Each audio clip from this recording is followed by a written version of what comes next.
Prej datës 1 prill, të gjithë shtetasit shqiptar që udhëtojnë drejt Maqedonisë Veriut përfitojnë nga ulja e tarifës siguracionit vjetor nga 300 euro në vetëm 50 euro. Kjo lehtësi e re ka ndikuar ndjeshëm në rritjen e lëvizjeve në pikën kufitare të Qefthanës, duke sjellë një rritje prej afro 40% të blerjeve të primeve të sigurimit nga qytetarët.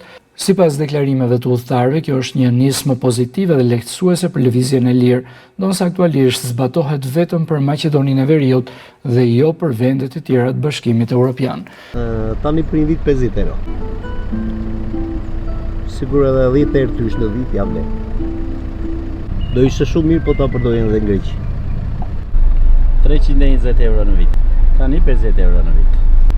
Po sigurisht më mirë është. Jo, nuk vlen për Greqinë, është vetëm për Maqedoninë. Greqia vazhdon ta ketë 320 euro në vit. Shumë, është rënduar edhe trafiku. Po, 360 euro në ditë, tash 50 euro. Më mirë.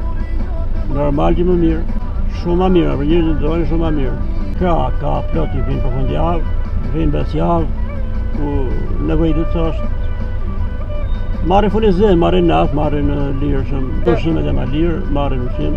Neve për punë, s'marrim ato, po. Policia kufitare në Qefthan konfirmon se gjatë muajve prill dhe maj është shënuar një rritje e fluksit të kalimeve me 15 deri 20%, kryesisht nga qytetarë që udhëtojnë për punë në ndërtim, për blerje ushqimore apo për qëllime turistike gjatë fundjavës. Sipas të dhënave zyrtare, në periudhën 3 deri 30 prill janë regjistruar 177.984 hyrje dalje të shtetasve në këtë pikë kufitare, ndërkohë një tjetër masë lehtësuese pritet të aplikohet gjatë sezonit veror.